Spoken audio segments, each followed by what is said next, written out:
I VOD reviewed my friend's premiere game, and I was shocked and appalled with them going up 7-0 and nearly losing the game. Nah, I'm just joking, but we can learn a lot from my friend's mistakes, especially when it comes to team play on Inferno. For context, the average rating of this game is 9,000, that's here, and this is a 5-stack of my friends, so there is a much larger expectation of teamwork than there would be if this was a solo queue game. If you want me to VOD review one of your matches, check the pinned comment below, and I'll choose the most teachable game every 2 weeks. With that out of the way, let's begin with... The round starts with a relatively successful mid-aggression, where although OK Savage dies, Pierre and Aristotle both get 1 pick each. This causes the T's to try to push Banana, where Walter gets a nice headshot, which again causes the T's to rotate back.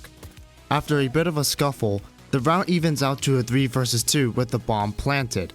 Pierre gets a nice headshot onto one of the T's, but instead of waiting for Walter or Aristotle to assist him, he instead pushes and dies, where Walter, trying to get the trade, also dies. This leaves Aristotle in a precarious 1 versus 1 where he only has 18 HP left, and although he gets the kill and wins the round, this could have been an easy clutch for the T as he didn't even have to isolate his fights. Remember this as we go forward, as this lack of coordination will be this team's downfall. Round 2 is an anti-eco from the CTs and a force buy from the Ts. First things first, I don't love this double molly that we're going to see Walter and Aristotle throw very often. It's very important on Inferno Banana to manage your utility because it is such a tight quarter that can be blocked off by 1 smoke or 1 molly. And you can seriously stall out the T's for a long time if you chain your utility efficiently. But it is a second round loss for the T's, so utilizing both mollies to guarantee that the T's don't 5-man push isn't the worst idea, although you can do the same with a well-placed HE instead of a second molly. What isn't really excusable is the fact that the MP9 is the one peeking out from barrels instead of the M4A1S. Considering that the T's planted bomb in pistol round, it is more than likely that the T's will buy Galils here, which they do. So having the gun with far less range being the one peeking, while the M4A1S plays against half wall is just backwards. But fortunately, no one is there, as they are making their way up mid, where the crossfire by Crit's AGC and Pierre dismantle them. Quick note, I would prefer if one of the banana players would rotate as soon as bomb drops back through CT spawn, since Pierre is now solo holding bomb as OK Savage has to watch apartments, which leads to Pierre getting killed. But I do understand that both banana players were already pushing, so it's not as though this is a bad nor wrong play at all. Round 3 starts with an HE stack on banana, and after Aristotle doesn't find anyone pushing up, he throws a deep molly T steps. Again, I'm not a fan of the second molly that Walter throws so soon after the first molly landed, but with the aggressive banana control, it's fine. Now, this is a classic case study that just because your teammate is next to you, doesn't mean that they can always help you. As Walter crawls up, he throws a flash that doesn't really do anything, but then gets killed by the player T steps. But where was Aristotle watching?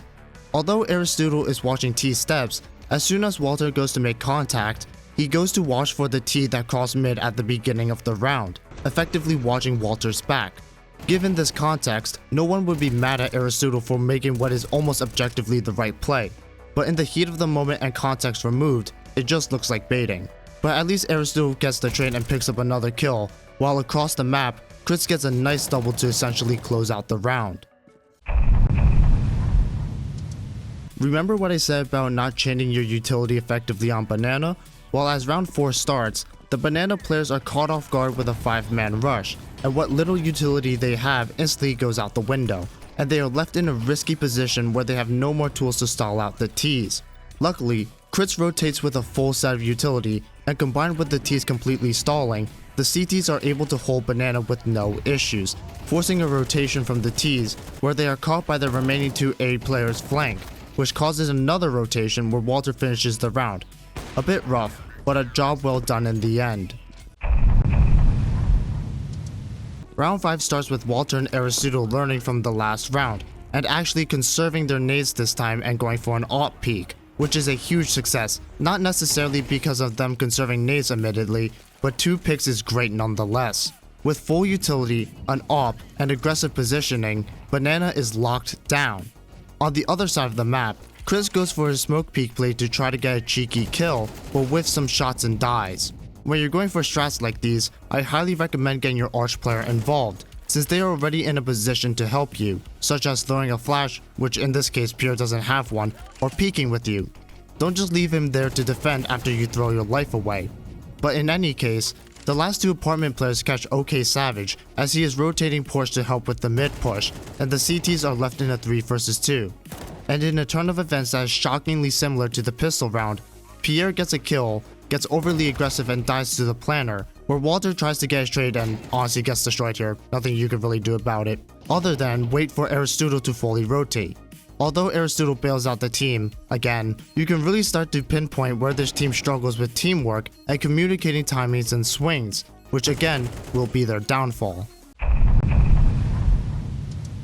I'll admit, I was never really a fan of trying to go for early picks on CT side, because even if you do get the kill, you need to have some way to get out or else you will get traded. I talked about this in a short on the top right, but generally, trades are less favorable for the CTs than they are for the Ts. Fortunately, Pierre gets a kill onto an over-aggressive T, and masterfully uses the Porsche to dodge the bullets from the boiler player, before finally dying to the third mid player. Walter throws a molly into logs to clear out any potential Ts, before getting boosted on top of half wall, where he spots the shoulder of a T and kills him, and the round is practically over with these 3 kills. This is the final round of the win streak that my friends got in this game, and it starts with some banana aggression where a great nade chain by Walter effectively controls T steps. I personally wouldn't go for this peek out of fear for an AWPer, but after the bottom banana smoke, both Aristotle and Walter push up where they catch 2 Ts off guard and get insane map control. Spectating Walter for a bit, he decides to go Mexico to push alt mid, and what I love is that when he hopefully accidentally, shoots his gun, he instantly starts running. A mistake that I often see is that when players accidentally make noise when they are sneaking around, they continue to shift walk as though nothing had happened, when they could really benefit from that extra bit of speed. What I also love about this round is that, learning from their mistakes before, Walter and Chris decide to push the bomb planter together as soon as he fakes the bomb plant, making it very easy to get each other's trades should they need it. A great round that demonstrates growth and learning within a game to cover their past mistakes. What could go wrong? Round 8 starts with one of the Ts making some sick beats, and the banana players get 2 kills with a nade stack and another boost before Aristotle gets traded out, getting a comfortable 4 vs 2. OK Savage pushes up through apartments, where he catches one of the rotating Ts but dies to the last T. Although he puts the T in an almost unwinnable 1 vs 3, trading on CT's side always means you are giving up map control, where even though the CTs have banana on lockdown, Pierre is forced to watch both apartments and the mid push, where he easily gets timinged. This could be solved by either playing sight, where you're still going to have to be careful of both the arches and lane push, or have a banana player rotate, especially with Aristotle's aggression. But with none of these options being taken, the last T kills Pierre, and hits this clutch, which again, could have been solved by the last 2 CTs peeking out together rather than one by one.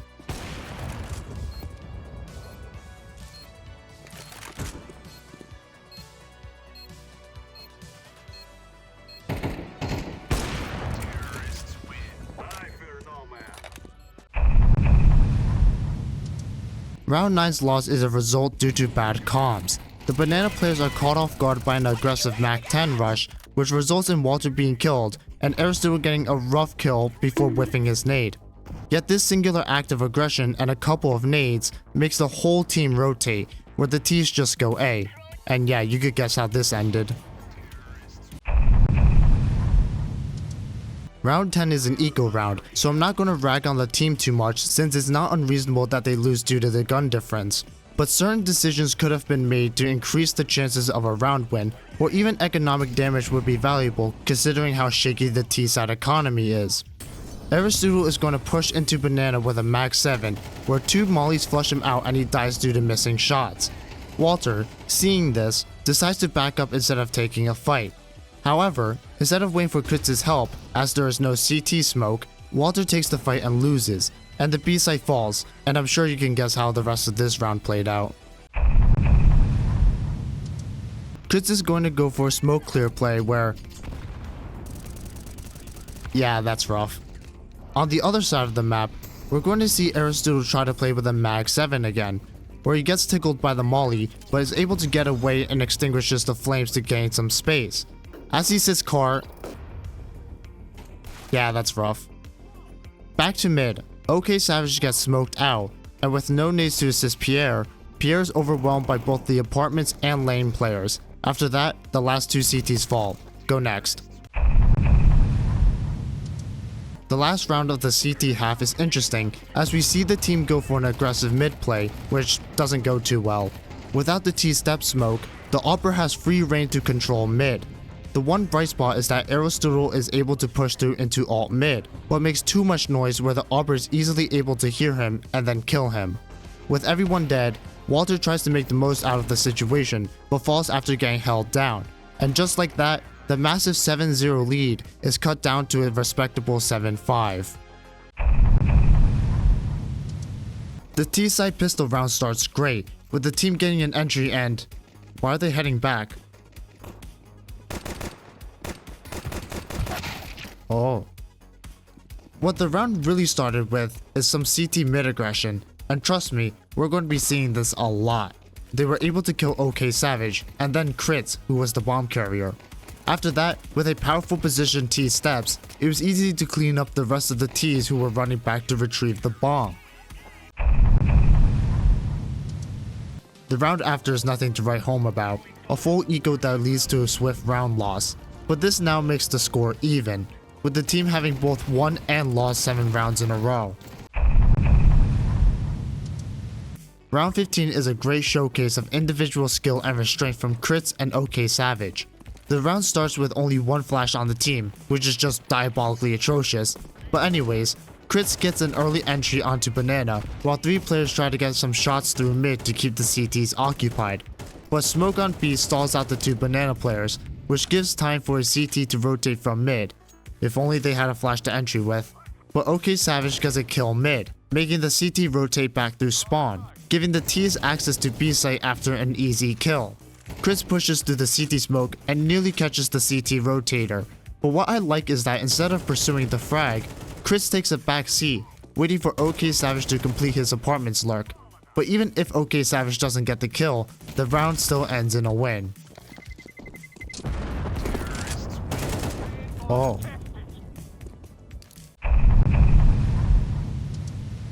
We're jumping into another banana rush where Walter gets the kill onto the banana defender, while Pierre lags out. While this happens, the Ts are stalled out and the CTs rotate, which really isn't their fault. However, an uncoordinated push from the CTs leads to a total collapse of the B site defense, and the Ts win the round. This round was kind of a mess from the CTs, which is why they lost rather than skillful play from the Ts. But being able to capitalize on your opponent's mistakes is always an undervalued attribute in teams, and the Ts took the opportunity to further their lead. Round 17 sees a mix-up in strats where Walter and Crits go for an aggressive arch push, successfully clearing out the library player and getting full control of CT spawn. Although Pierre dies to an aggressive apartments rush, all the Ts need to do is get the bomb onto A. Oh. Despite needing to retrieve the bomb, I love that the Ts take advantage of the fact that they have B surrounded and take the opportunity to close in on the CTs with numbers. Unfortunately, the CTs gambled 4 players onto B at the start of the round, making it a much tougher fight than expected and reducing the numbers to a 2 versus 1. I've been trying to not harp on individual mechanics in this video so far, but I will say that you shouldn't do what Crits is doing here, which is making all of his actions separate from one another. He runs to pool, turns around, stops, throws a smoke, and then runs down banana. Realistically, this should have all been one fluid motion, and although it's easy to say this considering we have hindsight and a mini-map, it's still really risky to take your time in this situation when you don't know where the last CT is. But anyways, Aristotle eventually retrieves the bomb, and Crits goes to group up, but decides to go ahead of Aristotle anyways and gets caught off guard. Aristotle eventually kills the last CT, but it's always important to group up when you have the numbers on the T side to make sure that you can guarantee the round. Fool me once, shame on you. Fool me twice, shame on me. The CTs are going to push mid again with a force buy, and although Crits is watching mid with an op, he misses the shot and just gives up. This leads to both of the banana players being sandwiched and dying to the crossfire. The one silver lining of this round is OK Savage's lurk apartments, where he gets 2, but his overextension gets him killed. I won't go as far as to say that this was the wrong play, since a 1 vs 2 is usually more winnable than a 2 vs 4 on A site Inferno. But considering that Crits has an op, it makes it even more difficult to take on multiple opponents at once.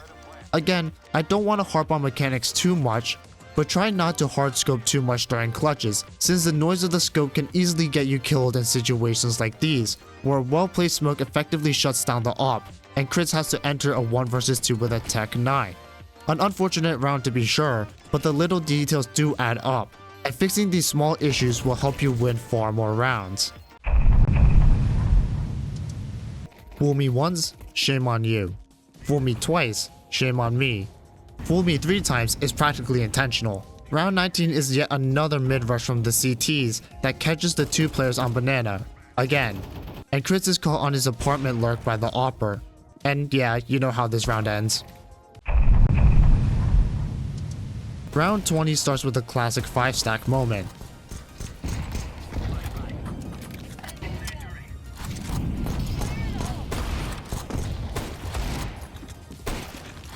Nice.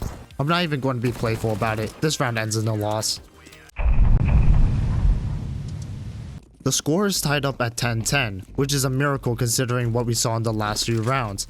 But it starts poorly with a kind of unfortunate pick onto Aristotle. But that's what you get for holding the opper's angle with an AK. But Pierre returns the favor by doing some nice juggling on top of logs to get the banana defender, and the T's make their move onto B, where Pierre is traded out and the T's get the site. OK Savage, being on the lurk, kills the CT who apparently doesn't have his headset on but dies to the opera church. Crits gets a kill as the coffin smoke fades, and although he is protected by the fountain, I really don't like this plant spot in this situation, as just a little bit of movement from the CT church could have easily caught him planting, especially at 5 HP.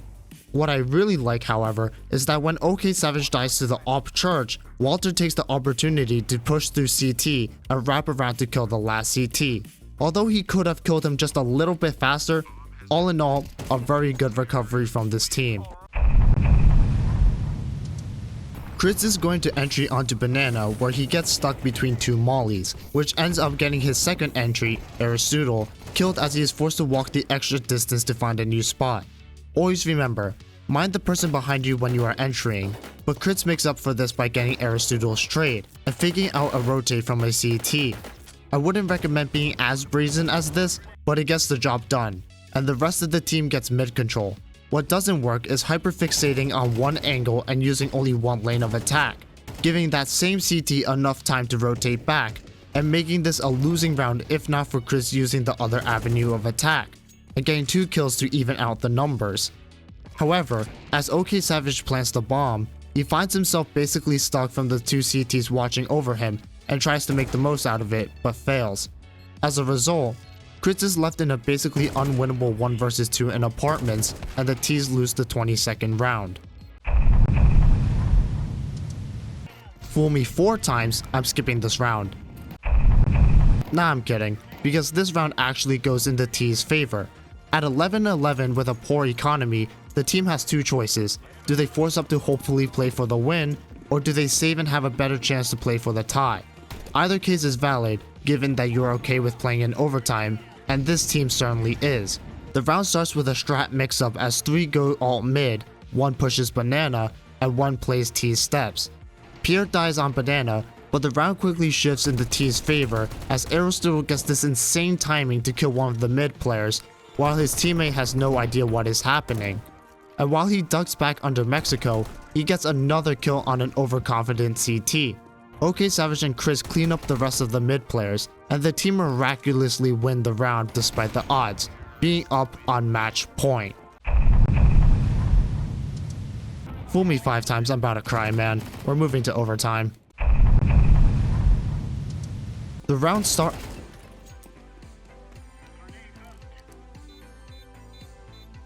Yeah, that fits. Round 26 starts with 2 T-steps, 1 banana, and 2 apartments, where Crits gets over-aggressive boiler and dies. OK Savage nearly suffers the same fate, but instead gets walled by the op, leaving him with just 15 HP. Eventually, the team regroups and prepares for an A-site execute, with Pierre getting ready to jump out balcony and OK Savage setting up a flash above pit. Pierre finds a pick onto a player's site, but overheats and peeks into the balcony player before OK Savage's flash pops or is in position. OK Savage tries to make the most of the situation by using utility to flush out the CT in lower pit, but gets caught by the Opera Moto. With not much time left and 3 CTs on A site, Walter and Aristotle fall. On the 6th CT mid-rush, the team is finally able to confront them head-on and come out on top, trading out Pierre for 2 CTs. However, instead of going A, the T's get stalled out on B, where Crits goes for this unfortunate play. Hello there. OK Savage's apartment lurks is finally punished, but the one bright spot is that Walter successfully fakes out a CT rotate, which allows him to isolate the fight with the Coffins player, opening up B. Unfortunately, Aristotle was already well on his way to A, so the rotate is long, so long that both CTs rotate, but it doesn't matter as Aristotle comes armed with enough utility to easily get onto site and plant the bomb. But sometimes, strategy doesn't mean anything.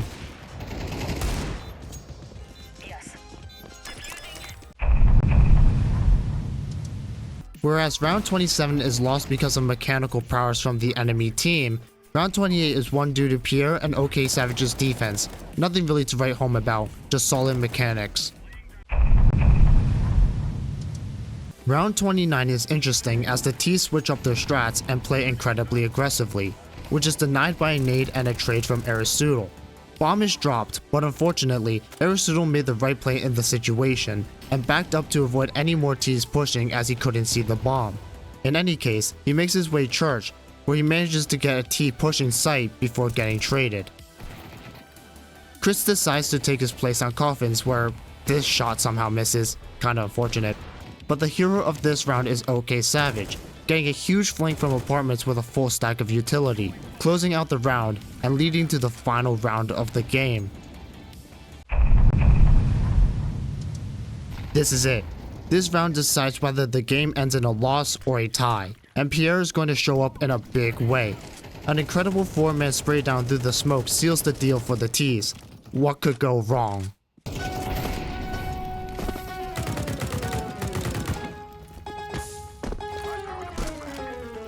Remember this as we go forward, as this lack of coordination will be this team's downfall.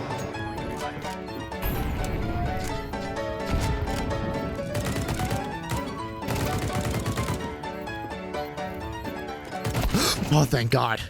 And thank you guys so much for watching this video. Again, if you want to have a demo reviewed, follow the pinned comment below and subscribe for more content. And I'll see you guys very soon.